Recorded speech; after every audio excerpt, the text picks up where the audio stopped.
देवस्य धीमहि धियो यो नः प्रचोदयात्। नमूना मॉडल बनाया गया है ये गांव में खड़े खड़े प्रणाम कर लो भैया, आराम से दीपक हैं भैया।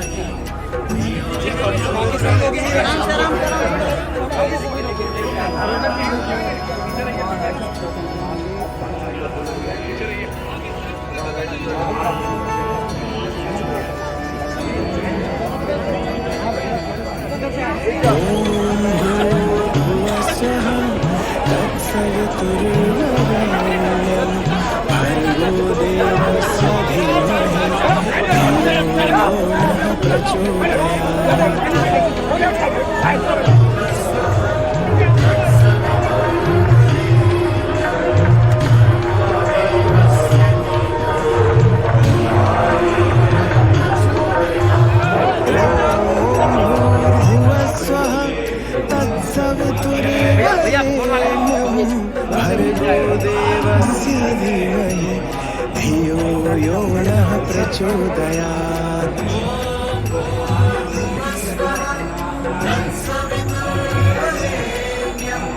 भर्गो देवस्य धीमहि धियो यो नः प्रचोदयात्।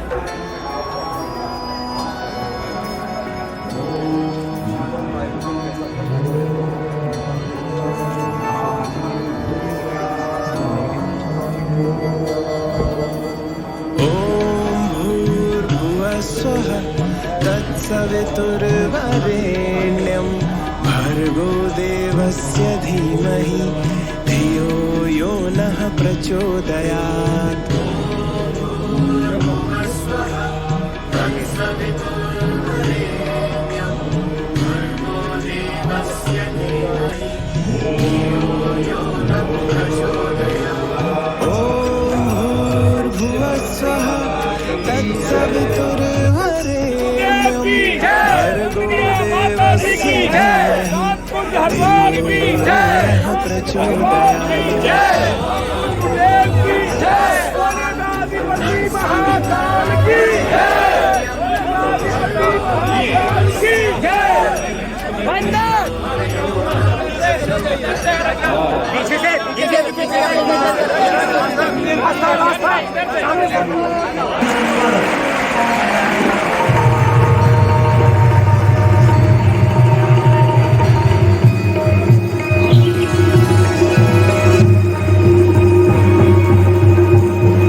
हमारे इस जोन के जोन समन्वयक सिंह जी जिनके इस कार्य को बहुत ऊंचाई तक पहुंचाया है, भाई मान सिंह जी पधारे और भैया का सारा अभिनंदन करें।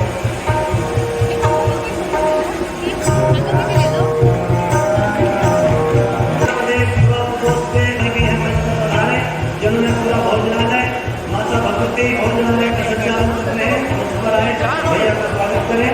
हम सबके बीच में सम्मानित श्री शिव पाठक जी भरसर हैं, उनके कृपया मंच पर आए और भैया का स्वागत करने और अभिनंदन करें। और श्री ओंकार बिंद जी, श्री ओंकार बिंद जी भैया आए।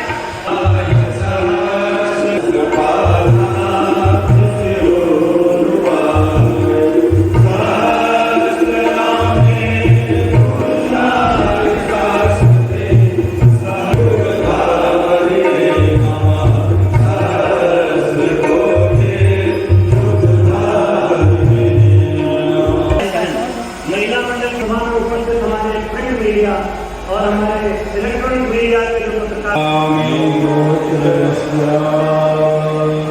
हाथ जोड़ करके देवादिदेव महादेव महाकाल को हम लोग प्रणाम करते हैं। हमारा ये संकल्प पूरा हो और उस कलश के साथ हमारे समस्त जनमानस जितने भी यहाँ बैठे हैं सबकी शक्ति का एक अंश उसके अंदर छुपा हुआ है और जो कार्यक्रम भी आज सफलता के शिखर पर पहुंच रहा है तो उसी का प्रतिफल है। हमने उसका नमन वंदन किया। देव शक्तियों को नमस्कार करते हैं हम लोग। आदरणीय आज बज उठी रणभेरी,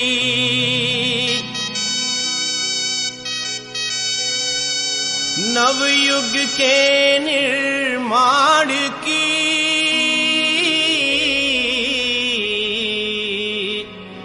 उठो साथियों लिखो कहानी,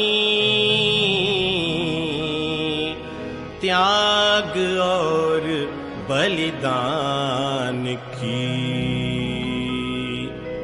बिगुल बज गया महाक्रांति का,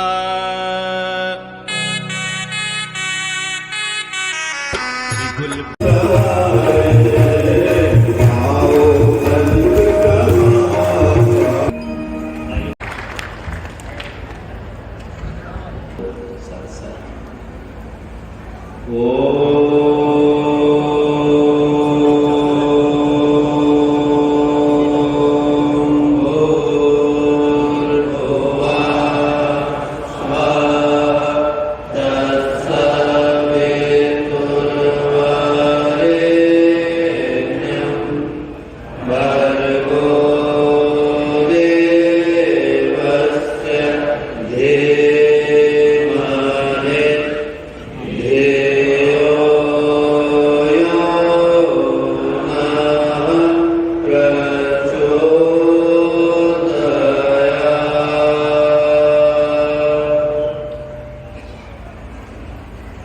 परम पूज्य गुरुदेव परमवंदनीय माता जी के दिव्य संरक्षण में आज का यह अंतिम पावन दिन कार्तिक पूर्णिमा का देव दीपावली का शुभ दिन, जहाँ पर ज्ञान विवेक वैराग्य तपस्या तो सभी जाकर शिखर पर विराजमान हुए। जैतपुर के सामीप्य में हम लोग के इस दिवस विजेता समारोह के शुभ अवसर पर आज हम लोग उपस्थित हैं। तो आज के दिन को मैं एक और गौरवशाली अध्याय की दृष्टि से देखता हूँ। आज से 1 माह पहले इस जगह की स्थिति ऐसी थी कि यहाँ पर 8-8, 10-10 फुट तक पानी था और ऐसा लगा कि जब प्रकृति प्रश्नों को पूछती हुई गायत्री परिवार के युवाओं के सामने उपस्थित हुई है कि आप लोगों का साहस कितना है, आप लोगों की भावनाएं कैसी, आप लोगों को परीक्षा ली जा रही है। तो ऐसे समय में इस श्रावस्ती के स्थान पर उत्तर प्रदेश के युवाओं ने प्रकृति को भी निरुत्तर कर दिया है।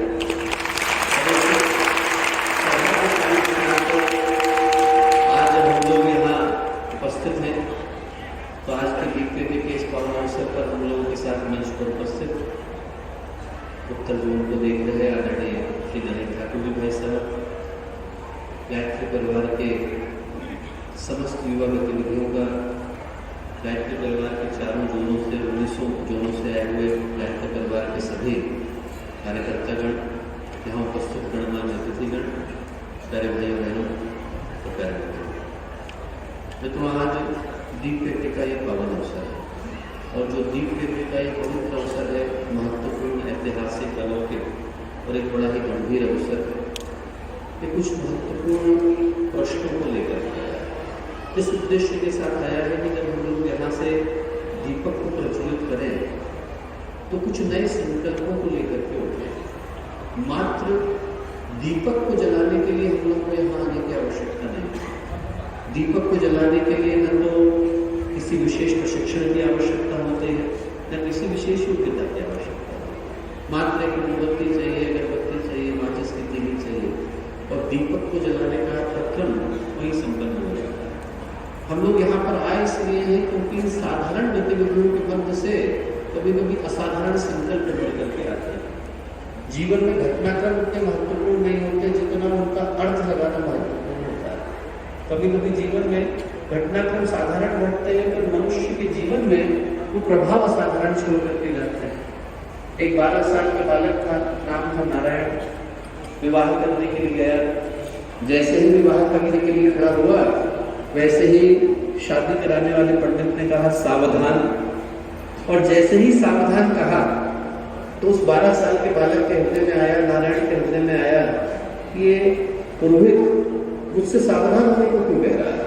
और उसके मन में तुरंत विचार आया कि न जाने कितने जन्मों की यात्रा के बाद मनुष्य का जीवन आज मुझे प्राप्त हो पाया है। न जाने मैं क्या क्या बना हुआ होगा, कभी मक्खी बना होगा, मच्छर बना होगा, कुत्ता बना होगा, घोड़ा बना होगा, और तब जाकर आज मनुष्य के शरीर को, इस देह को प्राप्त कर पाने का सुयोग सौभाग्य मुझे मिला है। इस अवसर को क्या मैं यूं ही जाया जान दूं, या इस अवसर के पीछे सौभाग्य को जरा टटोल करके देखूं। बस सावधान कहना था कि नारायण वहां से उठा और नासिक के पास, पंचवटी के पास, टाकली का जो वन क्षेत्र है, वहां जाकर के बैठा। 12 वर्ष के बाद जब वो बालक उठा तो उसका नाम समर्थ रामदास हो गया। घटना साधारण थी, घटना इतनी ही घटी गई कि शादी कराने वाले पंडित ने कहा था सावधान, और न जाने कितनों को उस पंडित ने सावधान कहा होगा, और न जाने कितनों ने सुना होगा। पर न तो शादी कराने वाले पंडित सावधान हुए और न शादी में आने वाले दूल्हा दुल्हन सावधान हुए। पर एक नारायण के जीवन में उस छोटे से शब्द ने क्रांति कर दी। घटनाएं छोटी होती हैं, पर हमारे जीवन में क्रांति का आधार बन पाती है यदि उन घटनाओं का अर्थ हम लोग निकाल पाने की स्थिति में होते हैं। यहाँ हम लोग भगवान बुद्ध की धरती पर है। एक घटना राजकुमार सिद्धार्थ के जीवन में भी घटी। अपने घर से बाहर निकले सारथी के साथ, एक व्यक्ति को देखा, वृद्ध था, मैं भी होऊंगा क्या। एक को देखा, बीमार था, मैं भी पढ़ूंगा क्या। एक शव यात्रा को निकलते देखा, मैं भी निकलेंगे क्या। बस 3 प्रश्न थे और उनने सिद्धार्थ के अंदर बुद्धत्व के प्रवेश को संभव कर देखा है। जीवन में घटनाएं साधारण घटती, पर हमारे जीवन में तो परिवर्तन ला पाने की स्थिति में होती है कि उन घटनाओं के पीछे के अर्थ को हम लोग जान पाने की स्थिति में होते हैं। एक बालक था, नाम था वरदराज। वरद का अर्थ संस्कृत में होता है श्रेष्ठ, पर वरद का अर्थ होता है बैल। दोनों ही अर्थ होते हैं। और उसका नाम वरदराज इसलिए नहीं पड़ा क्योंकि वो श्रेष्ठ था, नाम इसलिए पड़ा क्योंकि दिमाग बैल की तरह से था। माता पिता पसंद नहीं करते थे, जितने गुरुजन थे वो पीछे की तरफ बैठाते थे, दोस्त कोई था नहीं। हर कोई कहता था कि साहब हमारे पास मत आ, तेरे पास तो बुद्धि नहीं है। एक दिन मंदिर की सीढ़ियों पर बैठा था, एक छोटी सी चींटी को देखा। वो चींटी अपने जितना उसका आकार था, जितना उसका भार था, उससे 12-14 गुना होना शक्कर के टुकड़े को उठाने का प्रयत्न कर रही थी। बार बार प्रयत्न करती, बार बार असफल हो जाती। 15 या 16वीं बार उसने पूरा प्रयत्न किया और उस शक्कर के टुकड़े को उठा लिया। वरदराज के मन में संकल्प पहुंचा, यदि ये छोटी सी चींटी इस कार्य को कर पाने में सक्षम है तो मैं क्यों नहीं कर सकता। बस वो जो संकल्प था, उसने वरदराज को संस्कृत के इतने उद्भट विद्वानों में बदला कि वो वरदराज जिसके साथ कोई बैठने को तैयार नहीं होता था, उसी की लिखी गई लघु सिद्धांत कौमुदी को पढ़ने के लिए आज संस्कृत का व्याकरण व्यक्ति को पढ़ना पड़ता। घटना छोटी थी, पर उस घटना ने एक व्यक्ति के जीवन को बदल दिया। आज ऐसे ही बाहर की दृष्टि से देखें तो छोटी घटना घट रही है। हम लोग यहाँ पर मात्र दीपक को प्रज्वलित करने के लिए आए, पर वो हमारे जीवन में क्रांति कर पाती है, हमारे जीवन में सौभाग्य के नए आधार को खड़ा कर पाती है यदि इस घटना के पीछे के मर्म को हम लोग समझ पाने की स्थिति में होते हैं। आज जब हम लोग दीपक को जलाएं तो ईश्वर से प्रार्थना करें, गुरुदेव से प्रार्थना करें, भगवान महाकाल से प्रार्थना करें, मां गायत्री से प्रार्थना करें कि बाहर के अंधेरे को दूर करने का आधार को आपने खड़ा कर दिया, पर भीतर के अंधेरे को दूर करने के लिए आज प्रकाश को उपस्थित करके दिखाइए। हम लोग भगवान से प्रार्थना करते हैं कि जन्म जन्मांतरों का जो अंधेरा हमारे चित्त के ऊपर छाया है, मन के ऊपर छाया है, आत्मा को अंधेरे में जिन कर्मों ने जकड़ करके रखा हुआ है, उस बंधन से मुक्त होने का आधार आप तैयार करिए। ये प्रार्थना हम लोग दीप्ति के इस पावन अवसर पर माँ गायत्री से करते हैं, भगवान महाकाल से करते हैं। जो दीप्ति के इस पावन अवसर पर यहाँ विद्यमान है, उठे तो मन में संकल्प लेकर के उठे, ये भाव लेकर के उठे कि चाहे कुछ भी हो जाए, पर इस पथ से न हमें पीछे हटना है, न तनिक भी डगमगाना है और न कहीं पर भी रुकना है। भगवान करे कि आप लोग उन ऊंचाइयों को प्राप्त करें कि आपकी ऊंचाई के आगे हिमालय बौने पड़ जाए, समंदर छोटे पड़े और दुनिया की जितनी भी ऊंचाइयाँ हैं वो सब छोटी होकर के रह जाए। जितने दुखी हैं उनका हम लोग सहारा बन सके, जितने भटक गए हैं उनके लिए इशारा बन सके, और जहाँ जहाँ पर अंधेरा है उन जगहों के लिए हम लोग सवेरा बन सके। ये प्रार्थना हम लोग लेकर के जाएँ, संकल्प लेकर के जाएँ, भावना लेकर के जाएँ, ऐसी प्रार्थना हम लोग गुरुदेव से करते हैं। इतनी कष्ट भरी परिस्थितियों में इतनी देर तक इन बातों को आपने बहुत धैर्य के साथ, शांति के साथ सुना, उसके लिए आप सबको बहुत सारा धन्यवाद, शुभकामनाएं, मंगलकामनाएं। और एक बात मैं चाहूँगा, जो इस कार्यक्रम के असली हीरो हैं, जिन लोगों ने इस कार्यक्रम को इतनी कठिन परिस्थितियों में संभव कर दिखाया, यहाँ की युवा टीम, उत्तर प्रदेश की युवा टीम, उसके लिए हर व्यक्ति के मन से, हृदय से शुभकामनाएं निकले और हाथों से उनके लिए एक जबरदस्त कर्तव्य ध्वनि निकले। इस भाव के साथ निकले जो निनाद यहाँ पर गूंजा, जो निनाद यहाँ पर गूंजा है, उसकी आवाज़ अंतरिक्ष के दूसरे कोने तक जाए। हमारे अपने भाई बहन जिनने इतनी प्रतिकूल परिस्थिति में इस कार्यक्रम को असंभव से संभव कर दिखाया, उनके लिए हम सब की ओर से हृदय से बहुत सारी शुभकामनाएं और बहुत सारी मंगल कामनाएं। बहुत सारे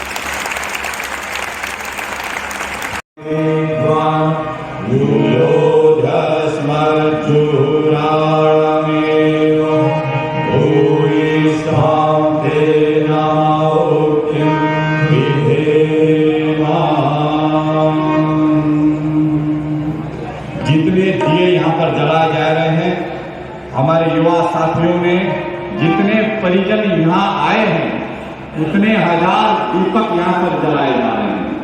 आइए वो सरिता देवता की प्रार्थना करते हैं, पावन बना दो हे देव सरिता। तब तक दीप प्रज्वलित हो रहे हैं, जो निर्धारित भाई बहन है वही जलाएंगे, बाकी लोग अपने स्थान पर बैठे रहेंगे, भगवान सूर्य का ध्यान करेंगे।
उनका ध्यान करिए और उच्च स्वर में जय घोष करें। और काशी विश्वनाथ भगवान की जय, महादेव की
हमारे संकल्प पूरे हों, हम पूर्ण आगे आगे बढ़ें, भविष्य जीवन को सार्थक करें, जीवन को सवारें, सजाएं, जीवन बनाएं और उसका सुना करने सभी लोग हाथ बोले महादेव की शरण में अर्पित करें, पांचों के गुरुदेव में महाराज से शक्ति मांगे और ये प्रार्थना करें कि हमारे संकल्प पूरे हों, ऐसी हमें शक्ति प्रदान करना।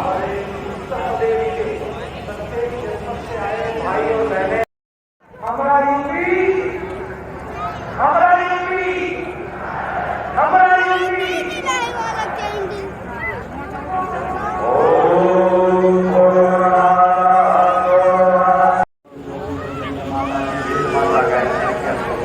आशीर्वाद करेंगे। पहले आरती के पूर्व कुछ क्रम है, उनको अभिशांति बनाए रखें।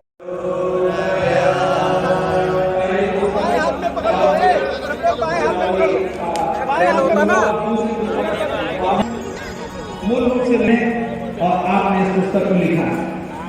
जोरदार कर्तव्य ध्वनि से इन पुस्तकों का विमोचन।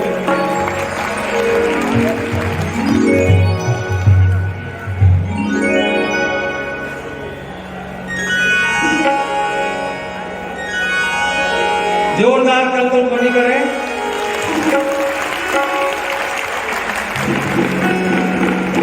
अगला संचालन आदरणीय केपी द्विवेदी भाई।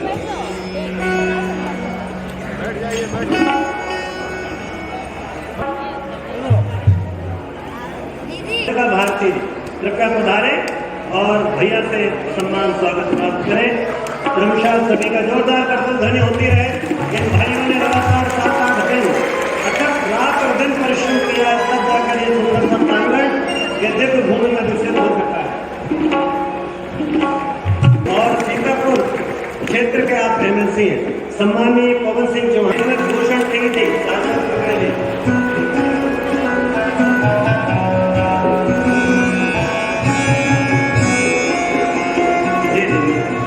श्री सुमित भूषण सिंह आदरणीय गुरु के चरणों सादर प्रणाम। सभी हमारा जो अपना परिवार है सभी को प्रणाम, वंदन, अभिनंदन। आज हकीकत में प्रकृति ने मिलेगी और बड़े भाव से जवाब करें, जो नहीं जानते उनको तक अपना मैसेज अपना स्थान पर बैठे रहे। बोले भारत माता की।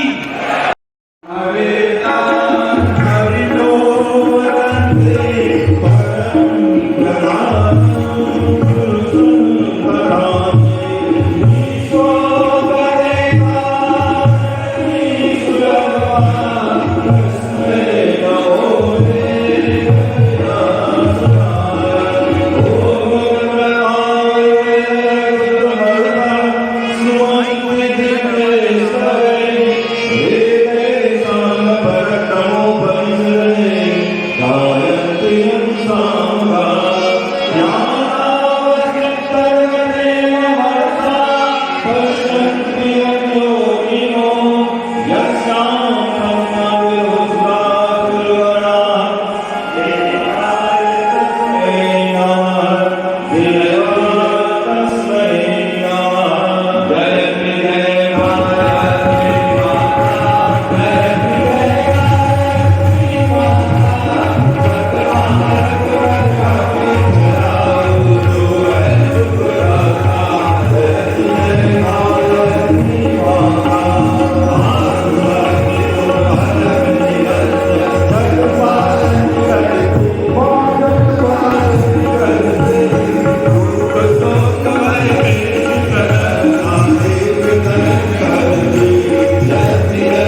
नवयुग के निर्माण की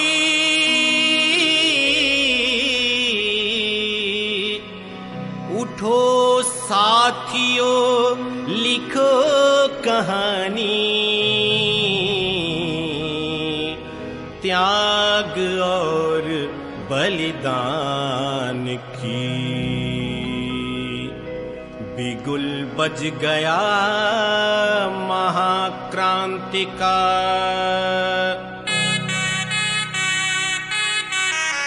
बिगुल बज गया महाक्रांति का। वीरों शौर्य दिखाना है, असमंजस में समय गंवा कर कायर नहीं कहाना है।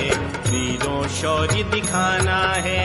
बिगुल बज गया महाक्रांति का, वीरों शौर्य दिखाना है। असमंजस में समय गंवा कर कायर नहीं कहाना है। वीरों शौर्य दिखाना है, वीरों शौर्य दिखाना है।